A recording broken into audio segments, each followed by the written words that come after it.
พระธรรมพระสงฆ์อันเป็นสรณะที่เปิ่งตีเคารพนับถืออันสูงสุดในชีวิตกราบคารวะแตบไตรไวสาปาลมีธรรมพระมหาเถรานุเถระเจ้าคณะพระสังฆาธิการภิกขุสงฆ์สามเณรจุตนจุองค์โดยความเคารพเจริญสุขเจริญปอนปออกไม่ออกศรัทธานาบุญตินจ่องห้องวัดสันนิบาตตานเข้าจุหนุ่มเท่าใจยิง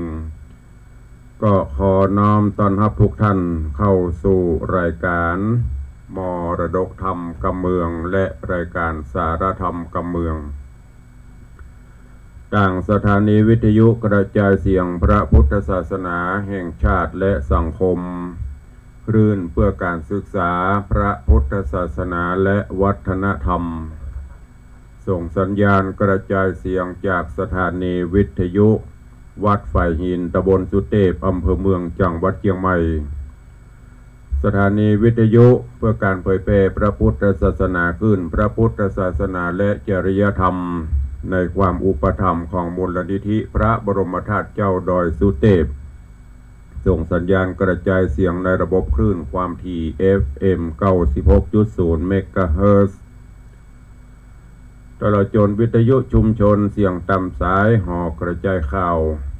ตามวัดตามวาตามหมู่บ้านต่างๆพร้อมกันนี้ก็ขอยกมือ10 นิ้ว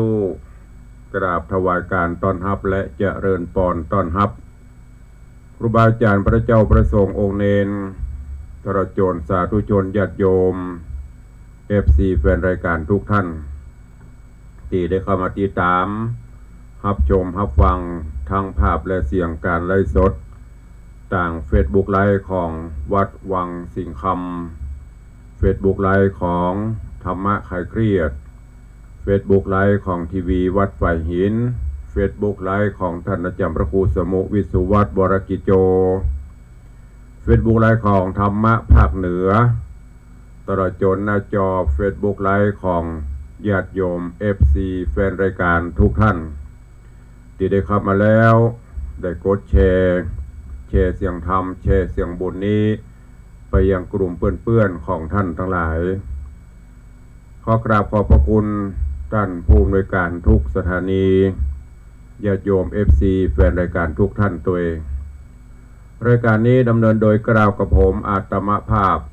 พระครูวิสิทธิ์ศิลาภรณ์เจ้าคณะตำบลป่าแดดเจ้าอาวาสวัดวังสิงห์คำตำบลป่าแดดอำเภอเมืองเชียงใหม่จังหวัดเชียงใหม่หรือตุลุงในวังเป็นผู้ดำเนินรายการปากันวันนี้เป็นวันเริ่มต้นของสัปดาห์ใหม่และก็เป็นสัปดาห์สุดท้ายของเดือนที่1แถมเมื่อกี้วันนี้29ละแถมวัน2 วันก็จะเสี่ยงจะหมดไปแถม1 เดือนเหลือแถม11 เดือน ไต่เต้าต่อสู้ฝ่าฟันกันไปเป็นวันเนอะลุกมามีเสียงหายใจมีลมหายใจอยู่ก็สู้กันต่อไปปฏิบัติหน้าที่ภารกิจต่างๆเพื่อมันสำเร็จไปวันนี้เป็นวันเกิดของไผ่ก็ขอให้เจ้าของวันเกิดวันนี้มีความสุขกายสุขใจเนอะแล้วก็ขออำนวยอวยพรให้ทุกท่านญาติโยมทั้งหลายดำเนินกิจธุรกิจกิจการใดๆขอให้สำเร็จผลสมดังมโนในไฟอ้างหากแม่นจะเดินต่างเตียวตังไปทางบินบนโหนอากาศก็ดีทางน้ำทางบกทางใดก็ตามก็ขอให้ได้แคล้วคลาดปลอดภัยจากอุบัติเหตุเพศภัยอันตรายใดๆอย่าได้มาราวีเนอะขอบคุณพระรัตนตรัยแก้วเจ้าปกห่มทุกท่านตัวก็อย่างที่ทุกลุงได้บอกเนอะบางวันก็ปะกันสดร้อนจากเตาในวังบางวันก็อาจจะเป็นเทพมาแตนพ่องยันตวานี่ก็มีศาสนกิจมีภารกิจตั้งแต่เมื่อเจ้าไปฉันเจ้าบรรยม เปิ่นมีงานทำบุญเปิดร้านค้าเปิดหอพักของโยมพี่วรรณาชำริดซึ่งก็เป็นโยมอุปถากอุปถัมภ์เป็นแม่ครัวใหญ่แต่ว่าก็ไปฉลองศรัทธาฉันเจ้าเสร็จยามขวายก็ไปงานทำบุญฉลองสัญญบัตรพัดยศทำบุญอายุวัฒนมงคล6 รอบของหลวงพ่อธรรมพระครูสถาพรพิพัฒน์รองเจ้าคณะอำเภอสันทรายที่วัดเมืองขอนฉันเพนเสร็จกับปิกภาคบ่ายกับมาเก็บขอบเก็บครัวย้ายตู้ย้ายตังเตรียมที่จะแป่งจะเตะเฮือน เตรียมที่จะลื้อกุฏิเก็บขอบเก็บครัวลงก่อนแล้วก็จะได้หาเมื่อจันทร์วันดีประกอบพิธีตันไส้ตันแตนสูตรถอนเตะแป่งใหม่จะแล้วไม่ได้บุญในภาคค่ำตะวาก็เจริญพระพุทธมนต์สมโภชพระธาตุเจ้าเจดีย์วัดพระสิงห์หลวงตะวานี้เปิดประกอบพิธีสมโภชแล้วก็จะทำทุกวันที่28ซึ่งวัดพระสิงห์ก็เป็นพระธาตุเจ้าประจำปีเกิดคนที่เกิดปีมะโรงปีมังกรทองแล้วก็เป็นปีที่พระบาทสมเด็จพระวชิรเกล้าเจ้าอยู่หัวหรือในหลวงของเฮารัชกาลที่10พระองค์ท่านก็ประสูติหรือว่าเกิดในปีนี้ครบ6 รอบของพระองค์ท่านโดย72 พรรษานี่ก็เป็นรายการที่ได้ปฏิบัติศาสนกิจในแต่ละวันก็เลยได้มาพบมาปะเนาะเป็นแห้งมาแตนวันนี้สดร้อนจากเตาแล้ววันนี้ก็เปิดปักกระตือนดูศาสนกิจตางนอกว่างแต่ภารกิจตางในต้องทำเก็บขอบเก็บครัวกันต่อเอาแล้วเนาะมาพูดพร่ำทำเพลงนักเวลาก็ไปเรื่อยๆเข้าสู่หัวใจของรายการก่อนเตโจยโมมาถึงยังตอนที่6ที่7แล้วก็ปหลงปลืมมันเนอะ จำเอาคนเดียวเนอะเพราะว่ามันได้ถึงวันมันก็เลยหลงไปพ้องและตอนที่แล้วก็มาถึงต่างสหายแก้วก็คือยเตโจกับอินดูยโมอันเป็นเปื่อนเป็นฝูงเปื่อนทุกเปื่อนตุกเปื่อนกินเปื่อนตายกันมาแล้วก็ตึงกูได้ปฏิพันธ์สัญญากันไว้ไผได้ดีก็ขอให้ดูแลเปื่อนตีตกตุกได้ยาก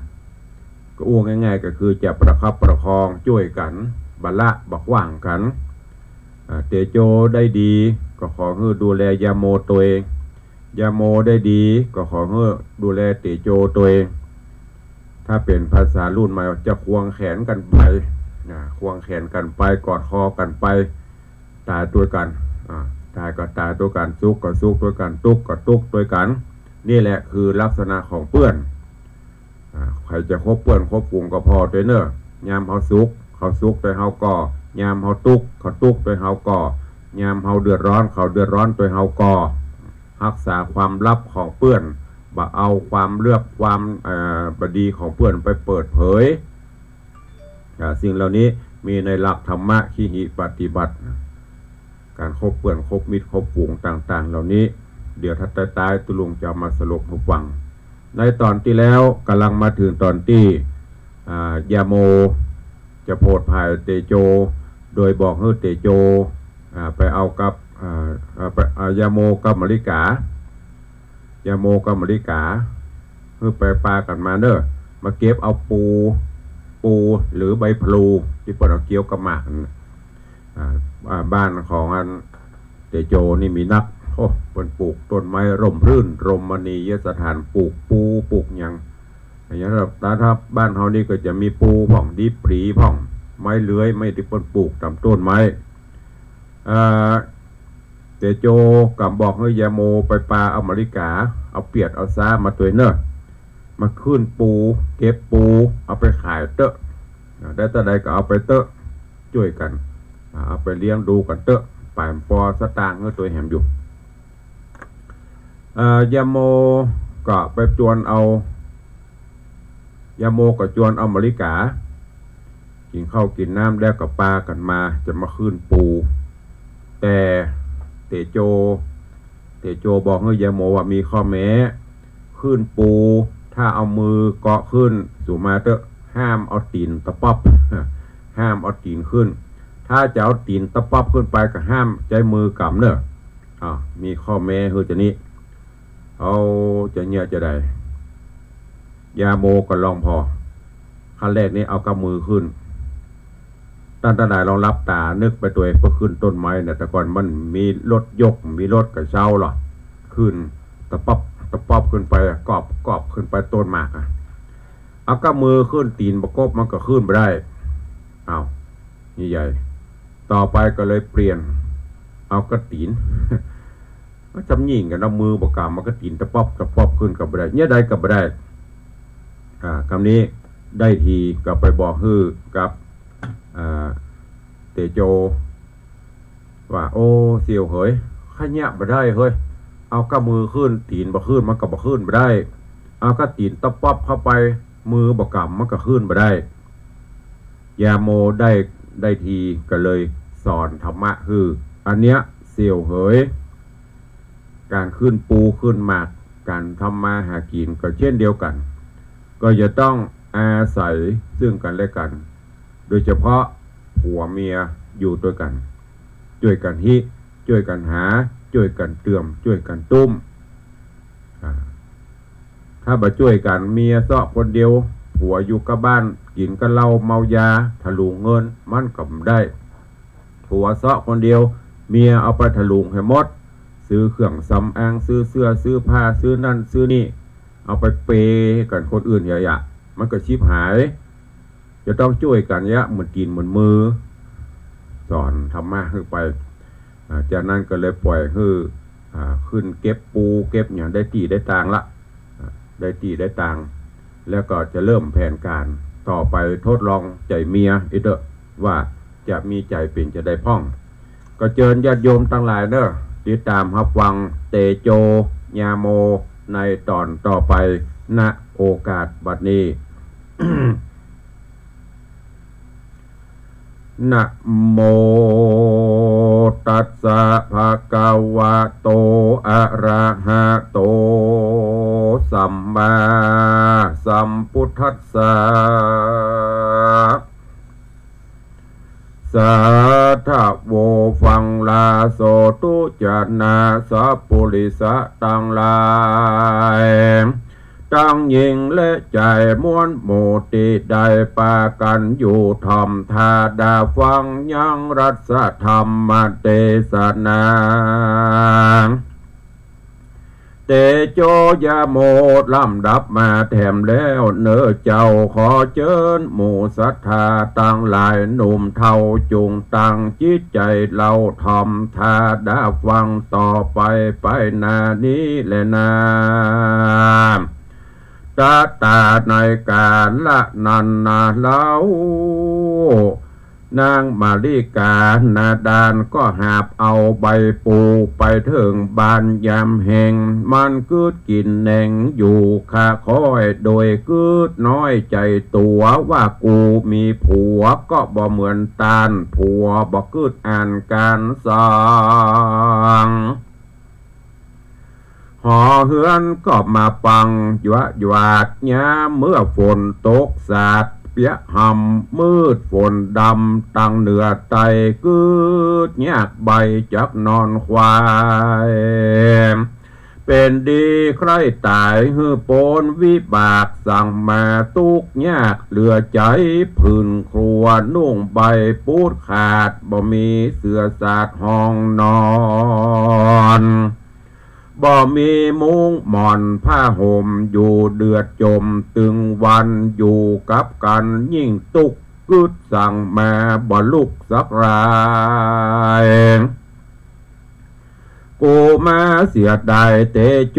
ป้อเสียวมาหันเปิ้นบาเดียวใจขาดใจตายเปิ้นเป็นเจ้านายกลายเป็นเจ้าเป็นเศรษฐีมั่งมุนตุ้นเต้ามีเข้ามีของสมบัตินองเงินใจจ่ายกึดสัง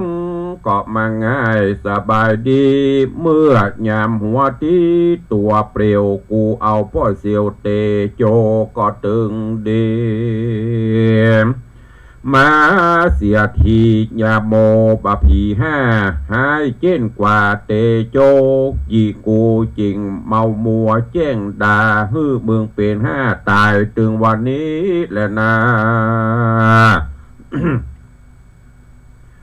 ส่วนอันว่าเตโจและยาโมก็จวนกันไปกินแค่แก้วกันว่ากินเสร็จเมียนแล้วก็เอากันกลับคืนมาฮอดถึงอาณาเขตบ้านสองเสียวจริงตันภาษาไหลว่าเฮาตั้งสองจักมากึดลองใจแห่งเมียผู้ใดว่าจับดีและชั่วเปื่อฮือหูตุตัวตังเมืองแม่นว่าจักโหดเครื่องจมดาหรือมาว่าเสียหายดูทุกคนใจผัวคินกล่าวกรรมดูหมิ่นดูแควนมาจากกรรมแสบแกนเด็กหยอหรือว่าจะล่อเอาความเมียคนใดใจงามสัตย์ซื่อจักได้ชื่อว่าเป็นคนดีเมียคนใดไผ่มีกองวัดใจอวงฮักผัวโตนแม่ยิงกลัวต่างบาปอยู่ตามสุภาพแม่ยิงดีไผ่จักเป็นผัวผีและเมียเพศไผ่จักเป็นผัวเตศและเมียแสงก็จับได้หูหันแจงในวันนี้และนาเสียวเฮยว่าอ่าน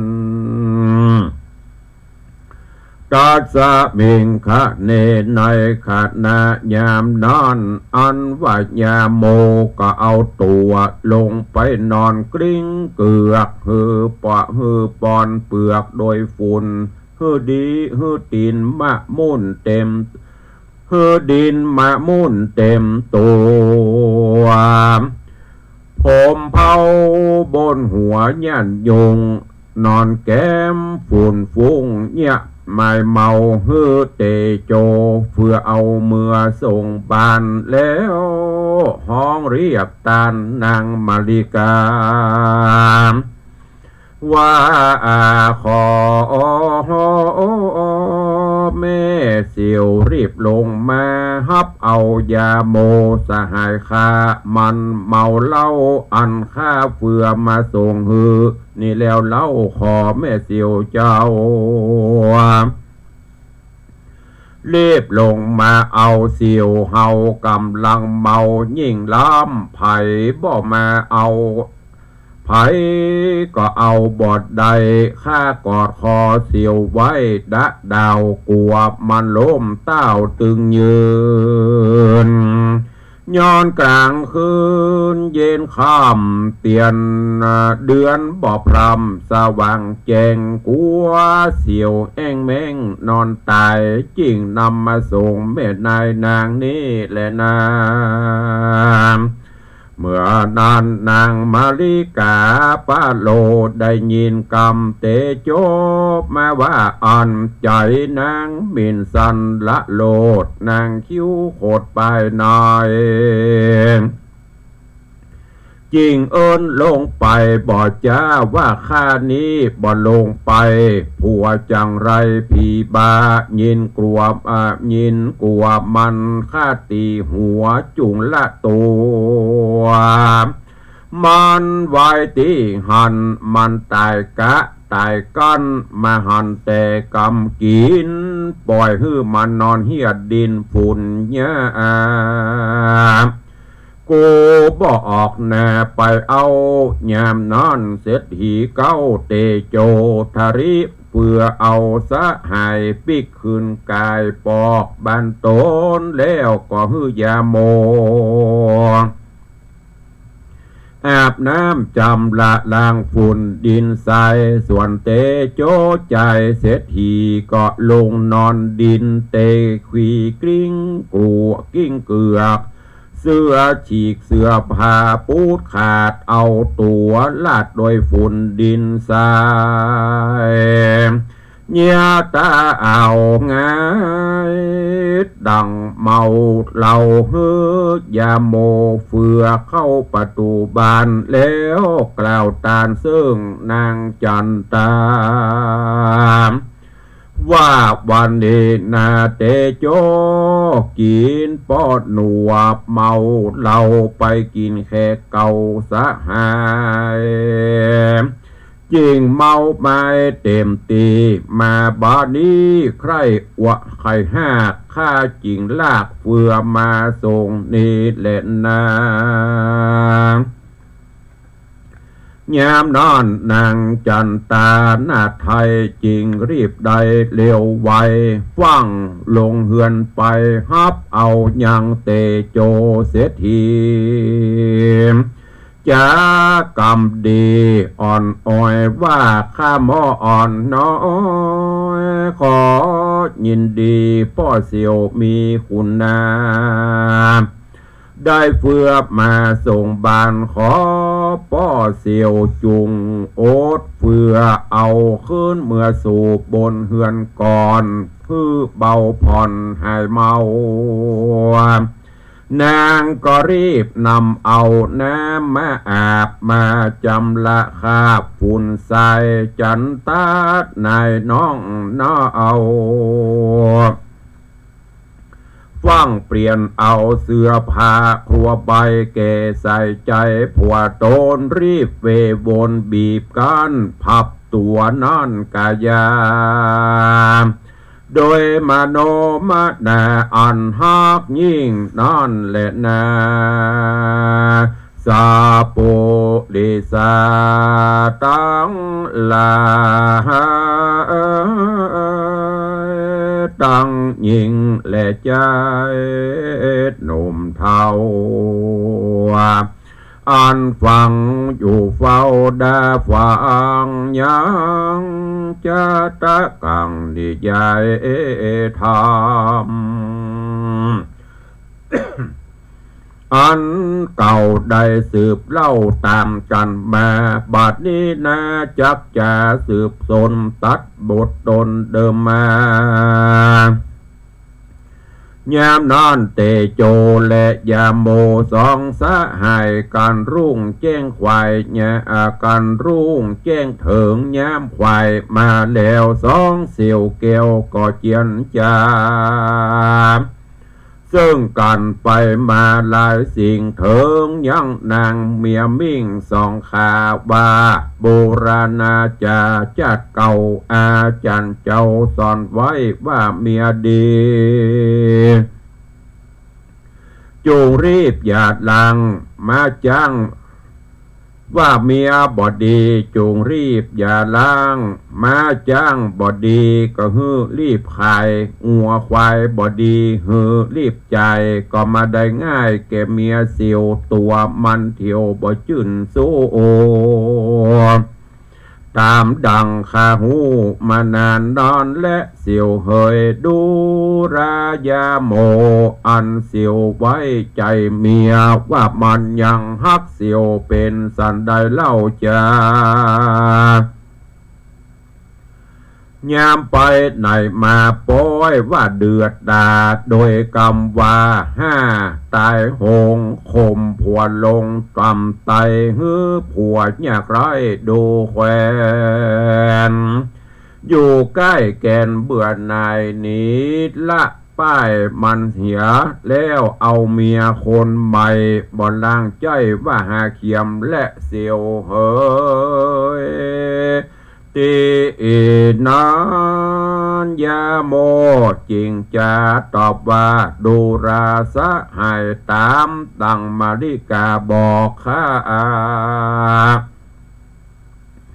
มันว่าป้อใจอื่นนอกจากเสียจากข้าคนเดียวไผ่บ่ถ้ามาเคียวเหาะหยอกมันบ่นอกใจผัว มันกล่าวใดมันกัวได้ละขว้างเจนใดบ่เป็นไม้ล่างบ่ยอมไผ่สะคนเต็มลูกจากเมืองบาคนบนหยาดฟ้าบ่ขอผ่อนนาสับใจบ่เฮือละอายแก่เจ้าบานมาริกามันว่าจะอ้อนและเสียวเฮยเตโจจริงกล่าวว่าดูราเสียววันนี้จุงเอาปืนแห่งคาไปตกแต่งทาไว้ยังเฮือนวันพวกเมื่อเจ้ากินเข้าไงบ่ฮือควายเจนลำส่องเฮาจักเข้าสู่ป่าเหมือนจักกำว่านางเต้ก็ฮือหูแน่แต่แก่ใจกันใครหันแจ้งทีใจมาริกาเมียเสี่ยวนี้จักเป็นสันใดเฮาจักเอากันไปสอดล่าเข้าสู่ป่าและดอยโดงตาวันลงลำหอยเฮาโอโหจุงก้อยปีกหนอคือมาเสียวจุงไปดาขัวไว้ทาวันผู้ข้าจักไปตามหาว่าอันแล้วยาโมก็ฮับเอาปืนกลับคือนี่คืนสู่บ้านแล้วปากตันกับมาริกาว่าวันพวกนี้นาสองข้าเสียวจักไปแอวสอดลาหากินไปหายิงยังหมูป่าพวกนี้เตโจเสียวข้าจักเฮือแต่งดาครัวเอาไว้ทาตั้งมีดพระและขวานและนาก้อนถึงยามมารุ่งเจ้าเตโจเจ้าเสียทีก็มาถึงบ้านเล่าปากตานคานคอยว่ารีไปเตอะนาเสียวเฮาจักไปต่างเดียวหิมปงตัดต่างโล่งตินดอยพอตามห้อยหมูป่าอันเอวสอดลาเป็นฟุ้งอยู่ดอยสูงพกพอหันแล้วเอาปืนจ่อยิงเลยสองสหายโวยบอดจ้ารีบเตียวกว่าสะใสก็ไปถึงต้นไม้ใหญ่หิมตังโปดถงลงวางปั้งข้างสองเสี่ยวยางพกพอกอยลมปัดจอยเย็นโซก็ลวดม้อยลาไปถึงตาวันใสบ่ายก้อยลงร่วมหอยยามแรงจริงจัดแจงปีกปอกเพื่อไปจับยับวอกนางมาริกาเจงเฮอยาโมรีบไปก่อนดักลีซ่อนตัวอยู่ก้นตูแล้วพกพอดูนางเมียเสียวว่าจับกดเลี้ยวสันได้เฮออยู่แอบฝ่าไหลพกพอก็จักหันต่อสายตาถึงยามรุ่งมาแจ้งควายแล้วเสียวแก้วก้อยขึ้นสู่เฮือนเตอะเนอเสียวเนอนายกาดลาเมื่อยาโมไปแล้วส่วนเสียวแก้วเตโจจริงดาตัวแต่งสะปายปืนและธงเขาเงียเตียวต้องเต้าสะเลโซไปถึงเฮือนยาโมยามค่ำแล้วทะเลพร่ำเจียนจาว่าดูรามาริกาเมียเสียววันนี้กลับคืนมาดังค่ำตาวันตกต่ำตันพิง โตไปดักยิงทาบหมูป่าหมูผีห้ามันบอดตันได้ตายยาโมสะหายตัวตามพอหมูสามล้อปิกมาคบหัวตามเนื้อตัวปอกเปิกมืนตาสะเกิกบ่หายใจหมูซ้ำนี่ไปเสียจอยบ้านนี้ยาโมเสียวข้าน้อยลวดตายไปข้าไหลยิ่งนักเหตุป่าเอาผัวฮักเปิ้นไปตายข้าเสียดายบ่ใจน้อยเต็มเสียเงินร้อยเงินปันก็บ่เสียดายมันเต้าเสียวบัดเดียวนี้ใจข้าบ่ดีเมื่อหัวตีข้าก็ห้ามว่าหมู่มันเจ็บซ้ำอย่าโดยต่ำมันเป็นกรรมบาปไปเวนหึกอย่าไปบ่หูข้าลบหลู่จริงเอามันไว้ก็เอาบัดตันได้ตวนมันดูตาวันก็มาค่ำลาได้แต่เสื้อผ้าฟังปีขึ้นมาจะนางจากว่าสันได้จะแม่เสียวอย่าโตดคาเหนียวเอาเสียวไปตายเตอะแม่เสียวเฮยว่าอันก็มีว่านอนแหละนะเนติตังขีญาสังวันนาวิเศษจาห้องเหตุธรรมเทศนาเตโจยาโมกบังโกมสมเร็จเสด็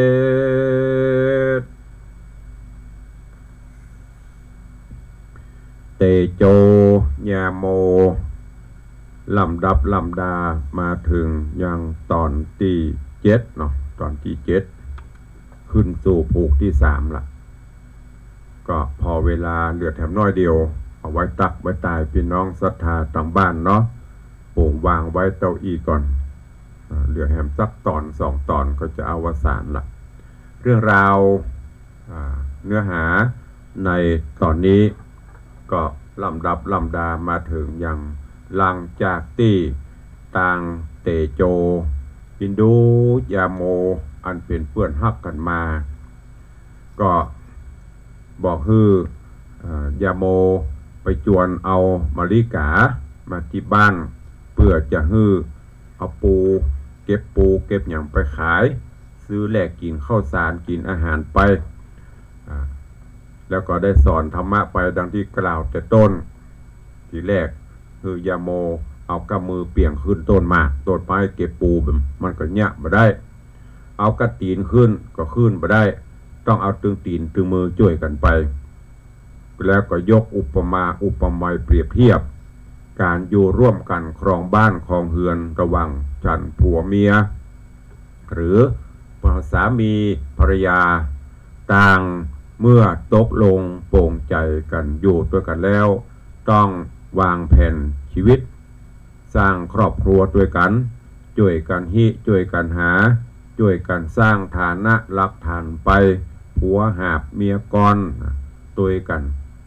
ปรึกษาหารือกันสร้างฐานะแต่อันนี้แย้งกันตลอดระหว่างยาโมกับมาริกาจากันบัตันถึง3 กรรม 7 กรรมผิดหัวกันละแม้กระทั่งพ่อเศรษฐีเอาเงินคำมาจ้างมาฮื้อผิดกันก็เงียบไปได้จากนั้นก็ดำเนินการแผนต่างๆดังที่เตโจปฏิบัติมาจนประสบความสำเร็จแต่ว่าของตังยาโมนี่ใหญ่ๆก็เหี่ยวตัวใหญ่ก็ตามเพราะมันคัดกันผัวคัดกับเมียคัดกับผัวฮิกับมากากับขึ้นดำเนินกิจใดๆก็ล่มจมล่มสลายล่มละลายจนมาถึงด้านสุดท้ายประเดี๋ยวนี้ตังยาโมเตโจก็บอกให้ยาโมว่าโอ้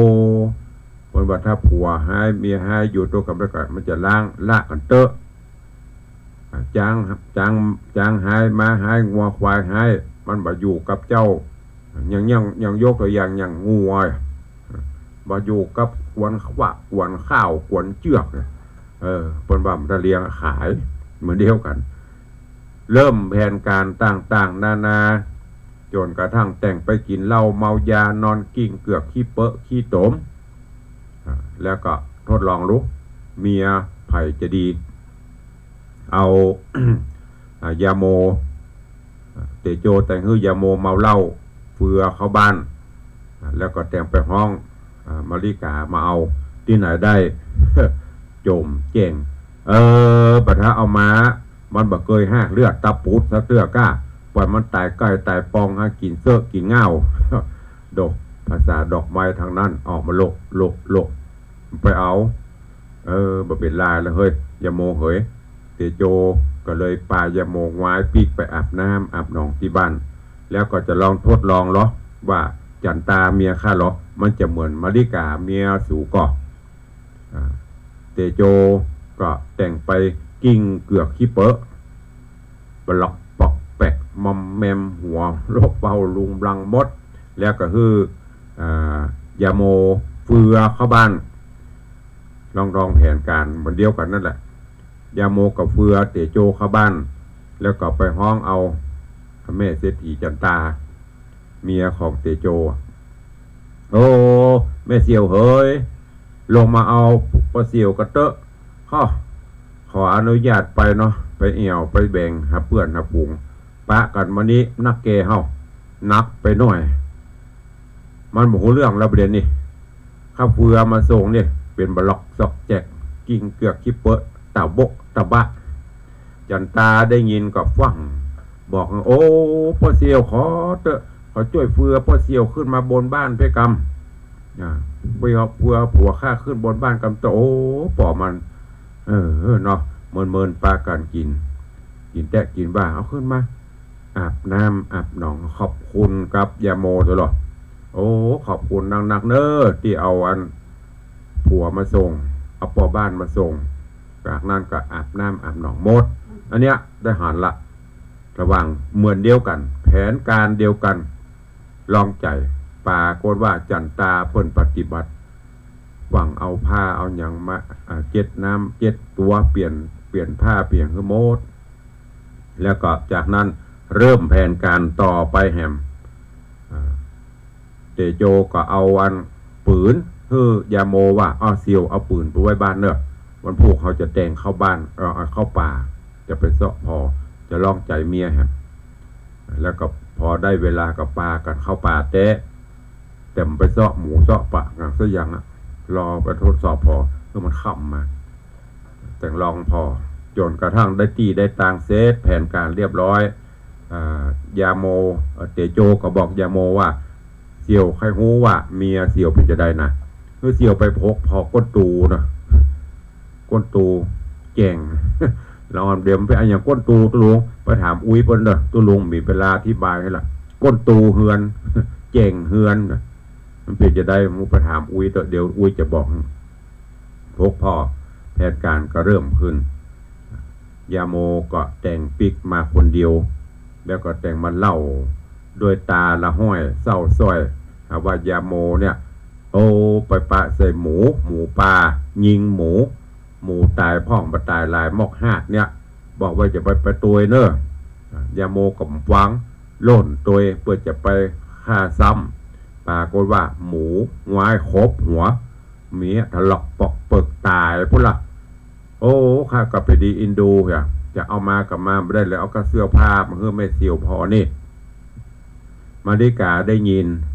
แต่ที่จะตกอกตกใจที่ไหนได้ซ้ำเป็นตามันง่าวโดนแหม แผนการเริ่มต่อไปเดี๋ยวมันจะผลปรากฏจะเป็นเช่นใดก้อยติดตามฟังไปเนอะว่ากูนี้ใครจะฮักจริงรักจังรักแต่ก็ว่าจะมีอย่างแอบแฝงก้อยติดตามฟังกันต่อไปเนอะในเรื่องของเตโจแยโมขอโป่งวางไว้ แต่เพียงเต้าอีก่อนก็ม่วนนะเนี่ยจึงมีคนอยากฟังซ้ำ อย่างเพลงนะครับอยากฟังซ้ำทำก็เหมือนเดียวกันอยากฟังซ้ำตัวลงก็จัดให้เทศให้ฟังไปฟังแล้วก็เก็บแกะกรไกเอาสาระธรรมน้อมนำไปคิดพิจารณาเนอะโดยเฉพาะทำเรื่องนี้เกี่ยวกับสถาบันครอบครัวผัวเมียอยู่ด้วยกันอย่างเงี้ยจะได้คือฐานะรักฐานเฮาเจริญการกุ้งรุ่งเรืองก็ฝากไว้คิดแล้วก็เอาไปพิจารณาเอาตุลงก็จะก้อยๆสอดแทรกหรือว่าสรุปให้ฟังไปเป็นตอนเนอะแต่จะคือมันทำแกะทำแกนแต่นั่นก็ต้องไปอธิบายหรือว่าญาติโยมลองเอาไปคิดพิจารณาเอาวันนี้ก็โป่งวาดีก็เดี๋ยวจะได้ไปตักไปตายทางหน้าจอ Facebook แล้วก็ทางบ้านทางจองเนาะก่อนอื่นนั้นก็ขออนุโมทนาขอบคุณเนอะแต่ว่าไปงานที่วัดเมืองขอนปะญาติธรรมหลายท่านหลายคนไม่ว่าจะเป็นโยมอารีสดับเปิดมารายงานตัวกูเตือนนี้ปะกันแต่ได้ยินก็เสียง ต่างก็มาหันตัวแต่ว่าเปิดคำมาตะคอมเปิดแมสเปิดหมดหนูเลยแหละแต่โยมนี่แหละคือแม่อารีเปิดอูไทยพ่องเมืองพ่องประเลดไปประเลดมาก็ได้หูจักกันตะวาปะกันกับแม่อย่างก็โยมแม่ครูเหรียญทองแหมหลายท่านเนอะอย่างตะวาที่ได้บอกไปไม่ได้ตักได้ตายก็สุมาอภัยแล้วก็ขอบคุณอนุโมทนาบุญกับโยมปี้ชิดชบาโยมปี้ชิดชบาตะวาไปตั้งโรงทานแล้วก็ฝากมาตัวขนมเส้นน้ำยาน้ำอย่างนี้ก็ได้เอาวันเนี้ยแต่ว่ายังใส่ตู้เย็นไว้ก่อนมาเจ้าวันนี้จะฉัน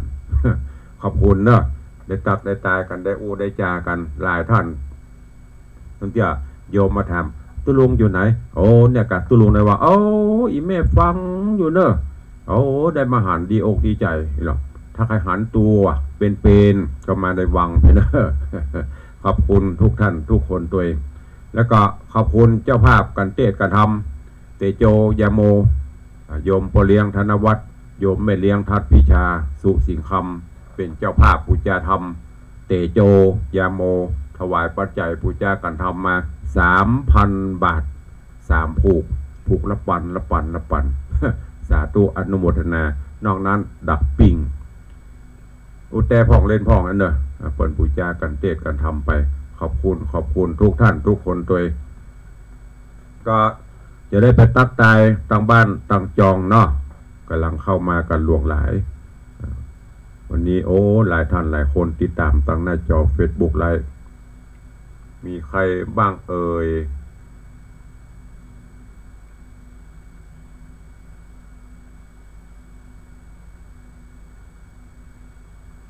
เจริญปอนโยมพินานจรันปิยจันทร์พินันล่าสลมโดยสิวเนอร์กราบสาธุตุลงสาธุเจริญปอนคุณโยมพิรุณพักดีหายเว่ยๆเนอะเพิ่นบอกอย่างเงี้ยก็นอนอยู่บ้านเป็นเส้นเลือดตีบบ่ได้ละบ่เป็นหยังบ่ได้กำเป็นหยังคะแนนเขียนได้ได้ยังดีอยู่คนอื่นป้นเหลือเฮากันเนอะโยมเนอะต้องไปบิโตกข้างบนอันนี้เฮาก็ดูแลกันไปเพิ่นบอกว่าอย่างที่ตุลุงบอกนะกัมมุนาวัตติโลโกสันโลกเป็นไปตามกรรมเป็นไปตามกรรมเป็นไปอย่างเจ้ามันเถอะจะไปที่สำคัญคือดูแลสุขภาพจิตเฮาก็ดีจะไปจิตตกอยู่ไปยังมีผู้ที่อยู่เบื้องหลังไปกู้เป็นกีมอยู่เนอะขอเป็นกำลังใจตัวโยมพิรุณพักดีเมื่อก่อนเปิ้นไปเก็บเห็ดเก็บอย่างตอนนี้ก็เปียทิโลกาเบียดเบียนเปิ้นบอกเป็นเส้นเลือดตีบเส้นเลือดตีบบ่ได้ละแต่หูคิงแต่บ่ได้มันเป็นหยัง อย่างที่ตุลุงบอกว่านะมันต้องไปซีเรียสมันต้องไปเครียดอย่างมันเนอะอยู่ไปมันเปลี่ยนได้มันถึงหาได้วันหนึ่งมันต้องกลับมาเป็นของเราเจริญปอนโยมปฏิวัติยาสมุทรพิไอตายสาธุขอบคุณเนอะนี่ก็เป็นโชเฟอร์สารถีส่งไปหั่นไปนี่ถ้าวันเสาร์วันอาทิตย์ก็ไปส่งเป็นโชเฟอร์ตัวตะวาก็ไปส่ง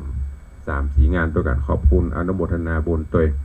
เจริญพรคุณโยมสลินทิพย์บุญเลิศเน้อน้อมกราบไว้สาเจ้าสาธุเจริญพรโยมชิดชบายังไม่ได้จีมตัวเนอะลำหูเถอะ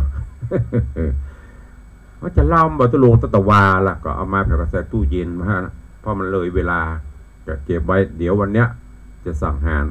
ถ้าลำก็จะบอกถ้าบัลลำก็จะบอก ต้องลำกับบัลลำได้กินเตื้อเดียวอ่ะเนาะลำก็ลำหมดอะ สาธุเจริญพรโยมจรินทิพย์บุญเลิศนะเจริญพรโยมปี้อัญชลีคำกิติอันนี้ก็สายบุญบ้านรองบอลวันก่อนไปพบไปปะไปเตะทำงานศพก็ได้รับอนุเคราะห์ขอบคุณกับโยมปี้ตัวเองเจริญพรโยมพี่หมอมัฒนาอัมพันธ์เนอร์กราบใบสาเจ้าเจริญพรโยมแม่ปราณีพยัคฆ์ไคหาโพนสาธุเจ้ากราบใบสาเจ้าสาธุเจริญพรเนอร์เจริญพรโยมสมทรงสิทธิตาใบสาเจ้าสาธุเจริญพรพิทาจารย์อินสมเจ็ดสีพิธาธิสมเตปินวันนี้ไปตอนใดจ๊ะ เจริญพรโยมมาลีนามสกุลยมุอ่านไม่ได้ละอัญญยาเยวายเอถ้าจะยาแต่นามสกุลอันมาลีกราบไหว้สาเจ้าสาธุเจริญพรโยมแม่จันดีวิสุทธินันท์กราบไหว้สาธรรมพระครูสาธุน้องแม่เนอเจริญพรแม่เลี้ยงทัดพิชาสุสิงห์คำมิไหนวันนั้นไปช้อปปิ้งมหันยซักอย่างถ้าได้กะโง่เนาะได้กะโง่โตเดพอเลี้ยงจะเลี้ยงเป็นอันนี้ละจะเป็นเจ้าของฟาร์มงัว ไปอันออกโรดอะจะเลี้ยงจะเป็นเจ้าของฟาร์มงัววันนั้นคนไปช้อปปิ้งได้อย่างมาพ่องบูเจริญพรยายเพลินเพื่อนเกษตรสาธุเจ้าเจริญพรเนอะเจริญพรแม่ครูเหรียญทองจันทีสาธุอนุโมทนาตัวตวากปะกันเจริญพรเนอะเจริญพรโยมจันทร์สายแปลงหลวงกับสาธุเจ้าเจริญพรน้อมกราบไหว้สาหลวงพ่อธรรมพระครูสุวิมลธรรมรักษ์ครูบาวัดลอยเคราะห์เนอะกราบไหว้สาหลวงพ่อครับเจริญพรโยมจงรักมีงานโยมพี่จงรักมีงานเจริญพรโยมประภักโยมประภักกราบไหว้สาเจ้าสาธุเจริญพรโยมพี่วิรองรักเชิดฟ้อนมีล้านนาตะวามได้ไปกะมังขอนทับเบิงถ้าไปถึงได้ละได้กินมีอ่ะแล้วฉันมีตะวา เจริญพรโยมสุรัตน์เสาคำโยมตูวิเวกวนารามกราบไหว้สาเจริญพรเนอะเจริญพรโยมขวัญอินตยศกราบไหว้สาตุลุงสาธุครับเจริญพรโยมเพชรน้อมกราบไหว้สาตุลุงเจ้าสาธุ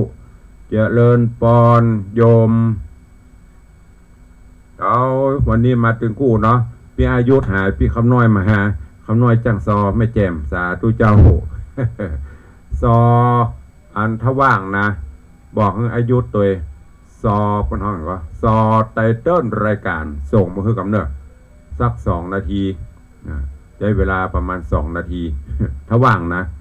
ก็ได้จะเอาขนมจอกให้2 เกนจะเลินปอนโยมสุปรณีรูมาโยมแม่ครูคำน้อยวันนี้หลายท่านหลายคนเดี๋ยวถ้ามาลุดหายไปเดี๋ยวตุลุงไปตักไม่ลุนเนอะไปคอมเมนต์ไม่ลุนตัวขอบคุณทุกท่านเนอะ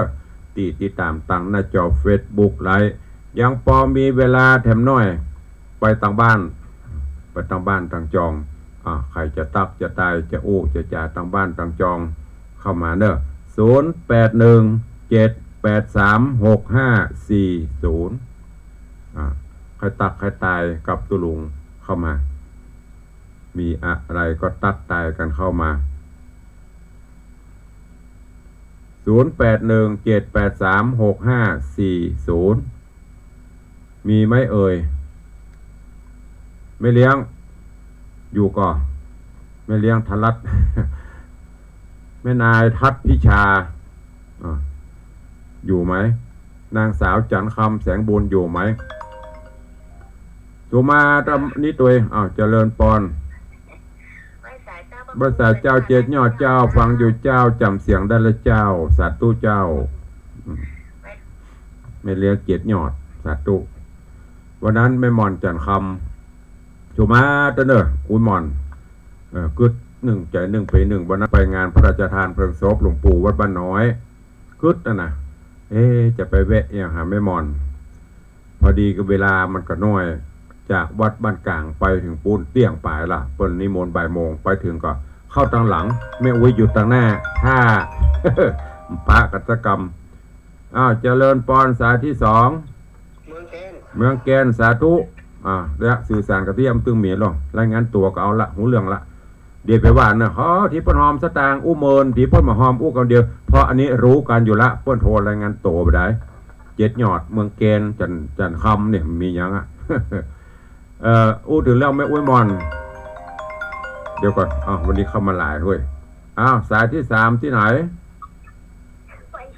มาละจันคำสาธุไว้สาเจ้าเปาะอุ้ยหูละ 3 คนได้3 สายตึงมีมุยมาพระพุทธพระธรรมพระสงฆ์แม่อุ้ยมอนจันคำโทรเข้ามารายงานตัววันนั้นอู้ถึงแม่อุ้ยมอนจันยาสมุทร90 ป่ายคนเท่าน้อยจ่วยนอนพระบรรลับบัดตุลุงยังมาหาอุ้ยมอน ใจนึงก็ไปงานศพแล้วจะมาแวะแอวหาเปิ้นลูกจากงานอาวะมงคลจะมาแอวหาก็กลัวเพื่อจะว่าก็เลยก็ไปแอวมาลูนอดเอาเนอะอุ้ยมอนเนอะไปแน่เตรียมบัตร100,000 บาทเนอะอย่างตุลุงใจอย่างตุลุงจะแปลงโฮงนะจะแปลงเฮือนใหม่นะเตรียมไว้เนอะไปแน่ แม่อุ้ยมอนจันยาสมุทรสุขภาพสมบูรณ์แข็งแรงเนอะอุ้ยมอนเนอะอยู่ดีมีสุขนางสาวจันดีว่าใดบอกไม่เลี้ยงเด้ออย่างวันดิเตา31จะเอาวันฝากท่านพระครูไปเฮือนน้ำผักเจ้าเดี๋ยวไปฝากสตางค์มือฝากน้ำผักโอ้ไม่เลี้ยงคนรวยก็เอาของไปรวยแล้วเดนมันมีสตางค์ปะ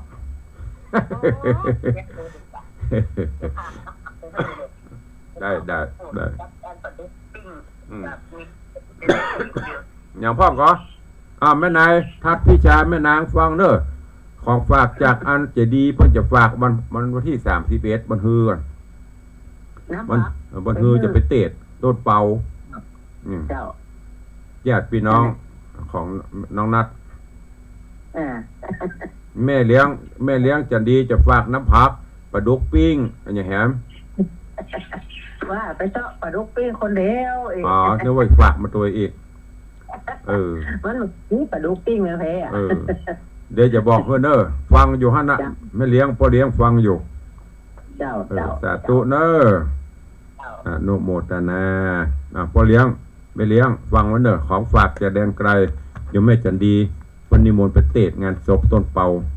เป็นญาติผู้ใหญ่ของน้องนัดหลานสาวคืนมันคืนวันที่31เดี๋ยวจะฝากน้ำผัก น้ำพริกน้ำผักเนอะเตรียมไว้ดีๆเอาพริกป่นไว้ยำเอาแล้วนะโอ้ไปโอ้มาเวลาหมดเวลาเนอะล่วงเลยเวลาพ้นมาละก็ขอนำรายการจากทุกท่านไปก่อนเนาะปะกันใหม่วันว่าง ปะกันใหม่ในวันต่อไปวันนี้ปูจะอันใดเอาไปบ่ถูกต้องตามตำนองกรองธรรมกายกรรมวจีกรรมมโนกรรมจะได้สู่มาอภัยเนื่อไม่ได้มีเจตนาอื่นใดกระเจ้าเย้าแย่หยอกล้อเล่นเพื่อให้ญาติโยมได้มีสุขภาพจิตดีอันไหนที่มีสาระมีประโยชน์นำไปคิดพิจารณานำไปใช้ในการดำเนินชีวิตประจำวันขอความสุขสวัสดีจงบังเกิดมีกับทุกท่าน